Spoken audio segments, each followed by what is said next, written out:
In 2023, the genre of action was ranked #1 at the global box office, with a domestic gross total of just a little over $2.8 billion.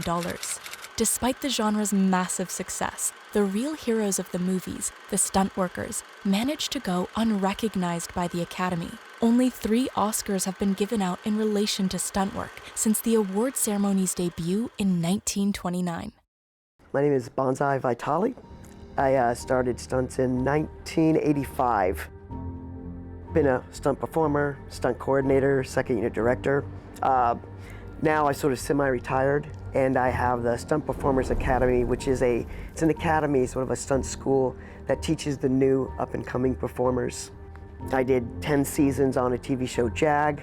The Revenant was a big one. I got to do some fire stuff on. I did Stranger Things season 4. The role of stunt coordinator is to design from ground up on a project the stunts. It's responsible for the safety, responsible for designing and developing. There's a lot of little elements, there's a lot of moving parts. And as a coordinator, you have to kind of be control of all those moving parts so you can make sure you can catch stuff before there's a potential for an accident. And that really is our job.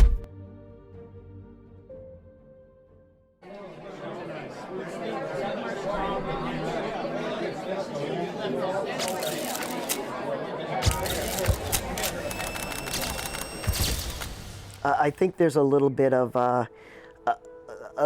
divide as far as should stunts, as in performing the stunts, be recognized in the Academy. There's quite a few people that don't necessarily think that. I'm sort of in that camp.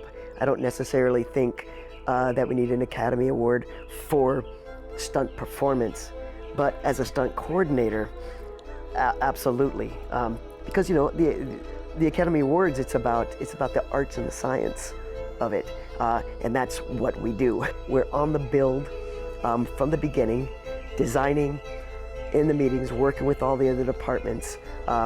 So it's kind of frustrating. It's frustrating for us because basically we want a level playing field. Hollywood seriously would not be as successful if not for stuntmen or stunt coordinators. A lot of times on set, what people view as a stunt, I think, okay, it's a fire, it's fighting, it's falling, it's getting shot. But in reality, it's also, running down an alley and jumping over a trash can. Or, if you see an action scene with some cars driving, you see people on the sidewalk, those are all stunt people. Anytime you watch, the trailers that they show at the Academy, they'll show what an actor or director, what they're up for.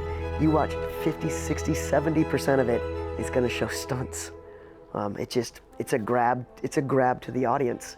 So, it just seems fair that we should be fairly recognized for it. I've basically had a stunt double my whole life, and there's this sort of accepted dynamic where they come on set, they do all the cool stuff, they risk everything, and then they disappear into the shadows, and we all pretend as though they were never there. And, everyone else on set gets credit, but there's just some sort of unspoken understanding that they won't. During this past 2024 Academy Award show, there was a small tribute for stunts presented by Ryan Gosling and Emily Blunt. Many thought the change had finally been made and the Academy would create a section honoring stunt coordinators. But there was none. For far too long, the invisible heroes of cinema, the stunt workers, have gone underappreciated. They are the ones who take the leaps, the falls, the punches, making on-screen action come alive.